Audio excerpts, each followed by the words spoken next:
Hello, this is Darren Pulsifer, Chief Solution Architect of Public Sector at Intel, and welcome to Embracing Digital Transformation, where we investigate effective change leveraging people, process, and technology. On today's episode, we're going to talk about enabling and securing distance learning with special guest Erin Moseley, Senior Account Exec for Education at Intel, and Grant Kelly, Solution Architect for Education at Intel. Welcome, guys. We're glad you're here today, Erin. Hey, thanks for having me. And Grant, thanks for joining. Yeah, you bet. Thanks, Darren. Appreciate it. You know, this is a really hot topic with COVID, and most of us have kids at home that are trying to do this distance learning. And I have a family full of teachers that are trying to do distance teaching. Oh, my craziness is what it is. Yeah. I'm in the same boat. My wife is a fifth grade science and social studies teacher. And so this is both a professional and personal topic for me. Yeah.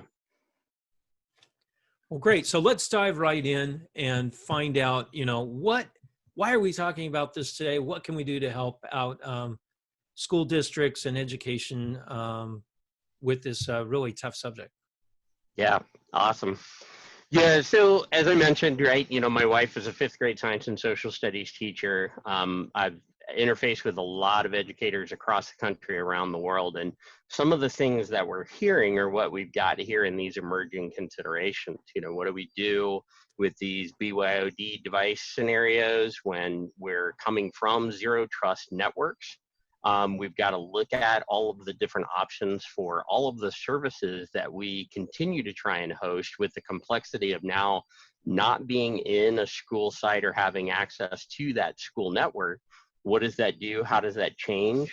We're seeing new modes of communication creeping up. We have more activity going on between teachers and students, teachers and parents, and faculty and staff in new ways along those communication lines, while still trying to focus on, making sure that we keep that student data private. We have to worry about all of these default privacy settings with new technologies that we're using and things like that.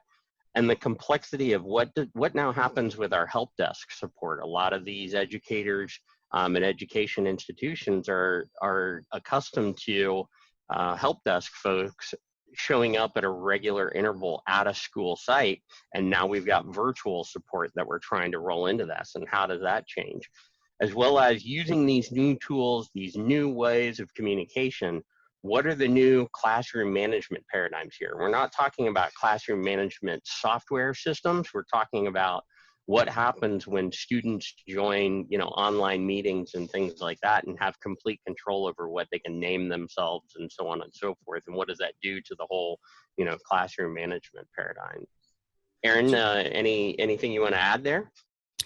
Yeah, I mean, when we go back to the new ways of communicating, it's obviously really important that we have a seamless experience, but how do we also make sure that the students are able to make connections with their other students and with their teachers, real personal connections that they're not getting inside their classrooms anymore, and really making sure that experience is good is so important for that, because having a third grader get distracted by technical issues really diminishes that experience that they really need right now when they're not able to see any of their friends or fellow students. So I think that's a really important point there too. It's really interesting listening to you guys talk. It's not about just teaching the kids academia. There's also a major social aspect to this whole COVID lockdown, right? Absolutely. Yeah. Mm-hmm. All right, so let's talk about what tools are out there, what's available. How do we, what's the landscape look like, Grant? Yeah, so, what we really wanted to call out here was that there's always been this complexity with all of these different layers that we've always had. We've got, the productivity suites with G Suite for Education and Office 365 as a couple of examples.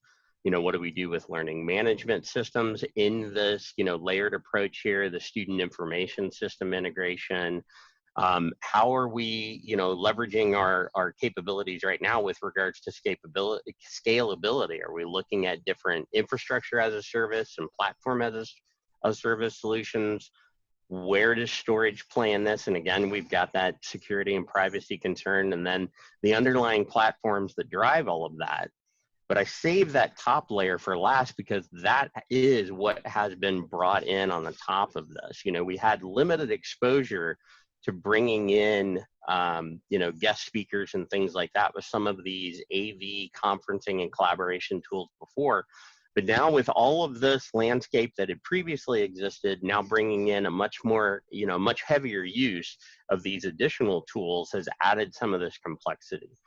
How we're going to address this, right? And what are kind of the common modes of the ways that the faculty and staff and the students will be accessing some of these services? Where do they exist and how will they be accessing them? We've got really a couple main things, right? We have a device as a portal to software as a service or infrastructure as a service and platform as a service. And then we have devices as part of the internal network. Previously, they all really kind of fell under that second category of devices, part of the internal network. We didn't have to really be concerned about patching and, policy compliance and things like that because we were constantly connected in these school sites, regardless of whether they were BYOD or district-owned assets and things like that. Now, all of these are changing a little bit. And so looking at those different types of connectivity, where we need to be concerned about bandwidth, scalability, and how do we actually implement that, all of those things are really where it starts to, the things we want to consider. All right, so as we look at that first category, device as a portal to services, things like G Suite for Education, Office 365, using those new AV collaboration, and conferencing tools and things like that, we see a lot of stress going on that connection to those cloud services. But the thing that we don't want to forget is that we still have all those underlying services around identity management, student information system, possibly even content filtering and things like that are going to need to get back to that internal resource that hosts those. So whether that's, private cloud that's really, on-prem in the data center, there's some, Azure, AWS services and things like that. We see some benefits, some pros and cons that creep up with that. Some of the things that we see with the cloud services are dependency on third parties. What does it look like from a security and privacy consideration and performance? We don't really have control over that. That can link to that link back from the cloud services to the on-prem data center. But some of the benefits that we see with that is that decreased inbound traffic to the data center. We do have some inherent scalability and manageability associated with that.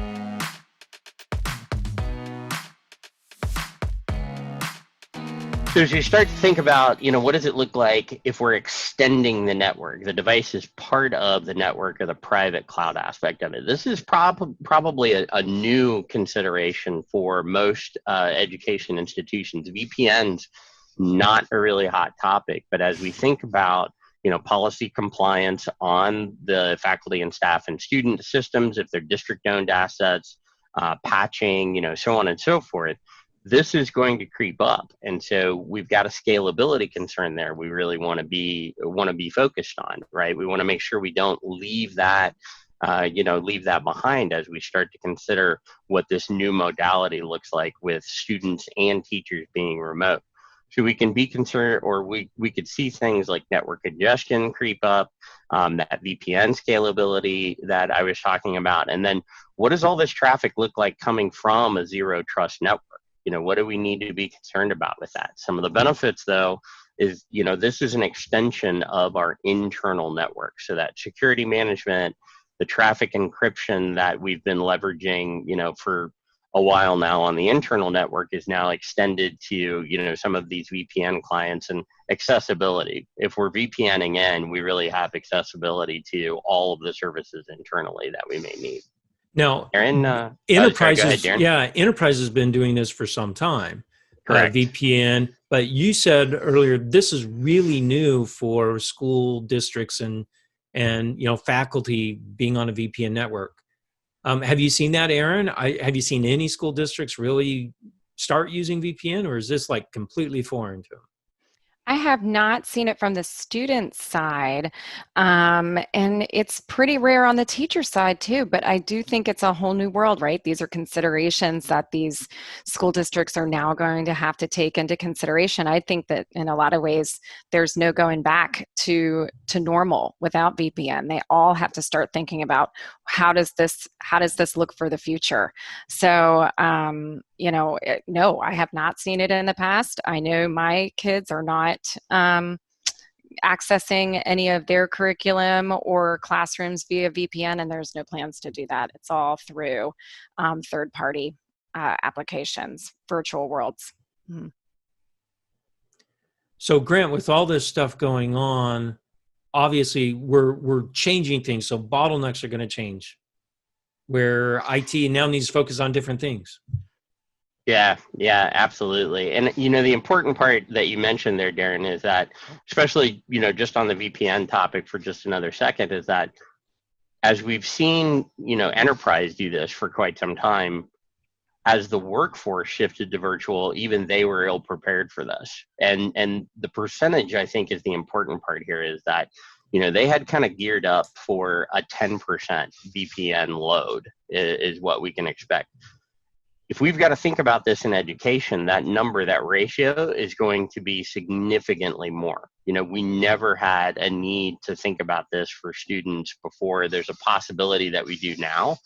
If we incorporate faculty and staff and students into that equation, that burden rate is going to be significantly more than a 1-to-10 ratio. So that's something that we do want to consider. But you're absolutely correct. Those bottlenecks, VPN is just one of them. It's probably, there's going to be ways that we can work around it. I think we need to, make it a consideration. I don't know that it's going to be a significant one across faculty, staff, and students, but it's definitely something to consider. However, the things that are going to remain consistent there are the hosted services scalability. There are going to be things internally that we do need to get access to across faculty, staff, and students, and that help desk component of it. So as we think about where those services sit, even if they sit in that public cloud scenario, getting back into that private cloud or the on-prem data center for things like SSO, the student information, traffic, and, again, potentially even content filtering, that link coming back in, what it looks like from a DIA, a dedicated internet access bandwidth, as well as how do we handle that bandwidth handoff in the data center are going to be some really, really important considerations. Erin, any comments to add there? Yeah, I think that there's so much to consider here, and I think a lot of school districts right now are really focused on how do they make sure every single one of their students can even access, right? Can they get into this world? And so, there's a bottleneck for some of these students just at home to get on the internet. And then you add all these different layers of complexity that they may have to access via a very small pipe. That's, it's the emerging bottlenecks get very complex. Yep. So here's a great opportunity for a school district, because things are moving so rapidly, to really mess things up, right? As far as architecting a solution, they could create a spaghetti mess. So it's really important for them to think about their architecture and put something solid in place that could be resilient. Yep. Yeah, absolutely. Absolutely.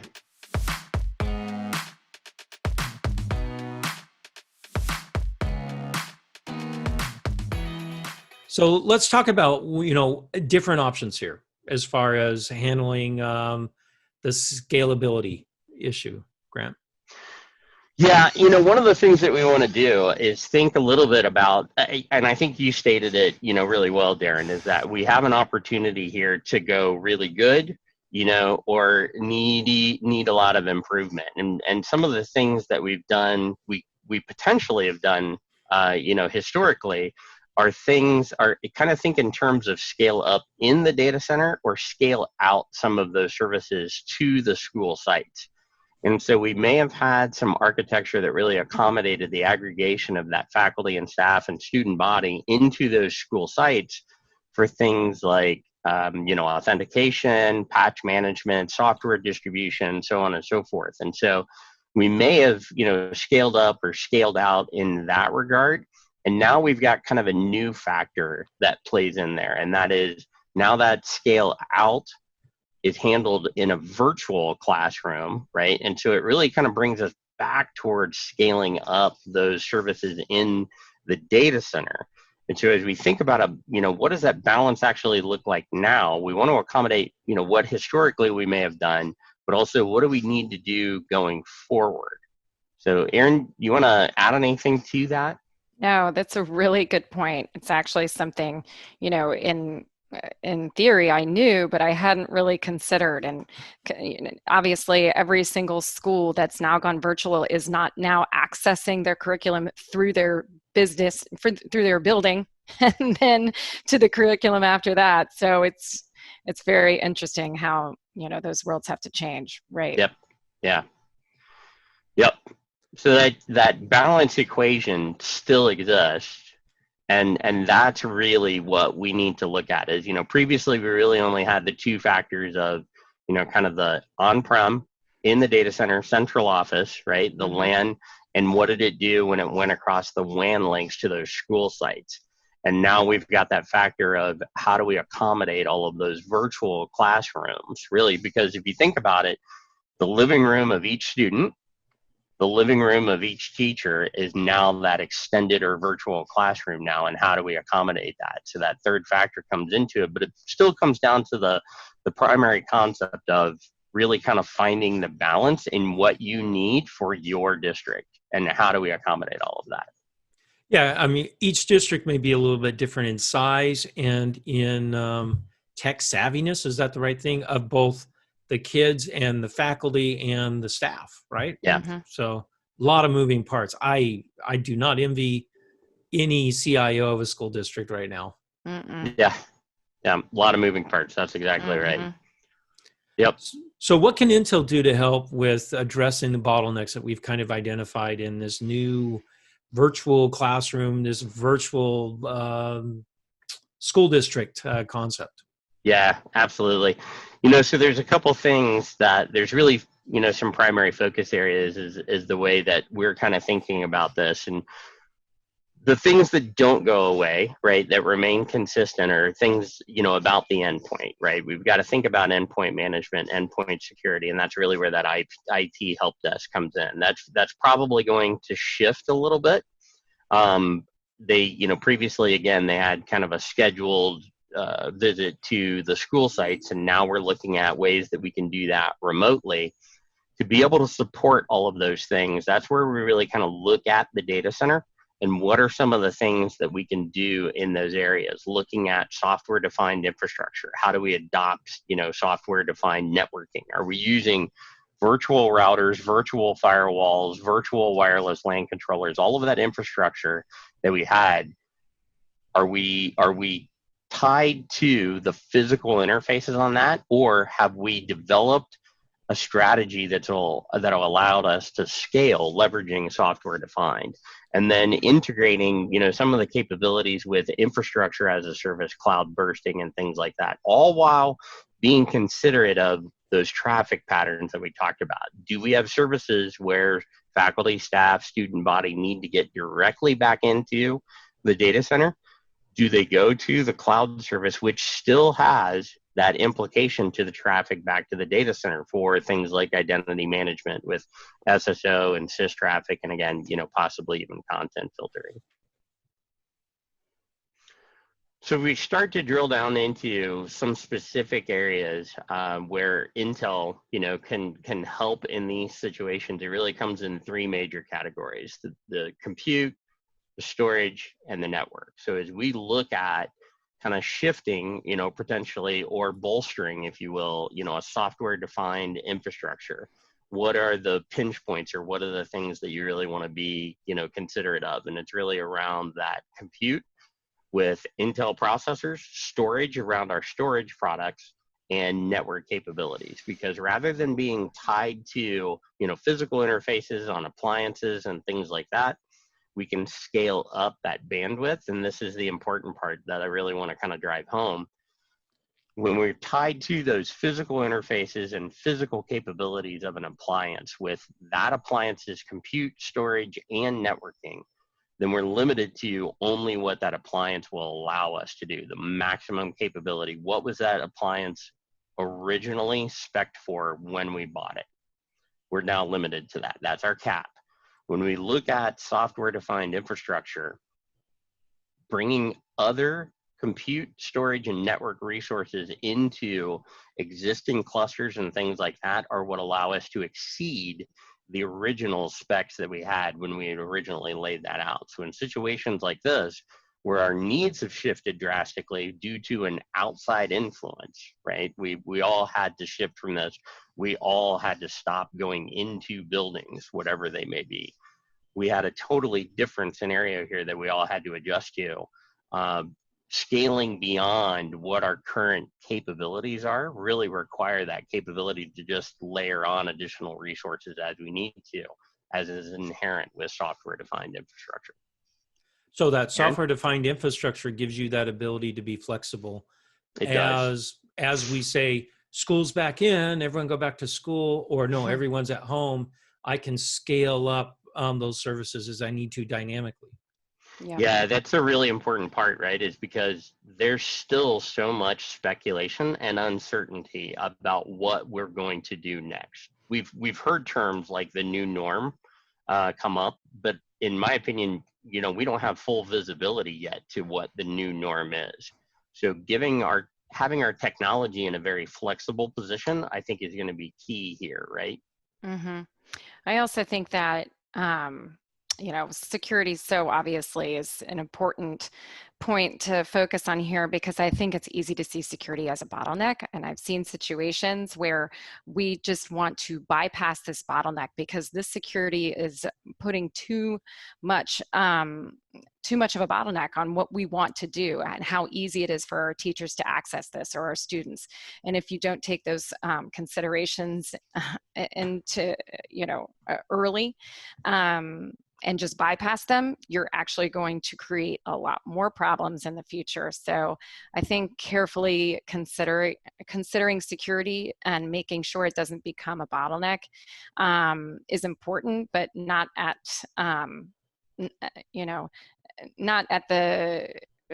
not by hurting what could happen to a student and teacher in the future. Totally agree. Hey guys, thanks a lot for talking to us today about these major shifts that we're seeing in distance learning. Just the sheer volume that school districts have to deal with. This is an undaunting task. So we appreciate your guys' wisdom in this aspect. You bet. Thanks.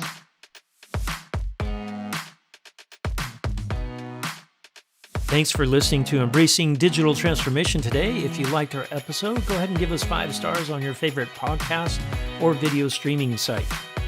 You can also find out more on embracingdigital.com. Until next time, keep moving forward and embrace the digital revolution.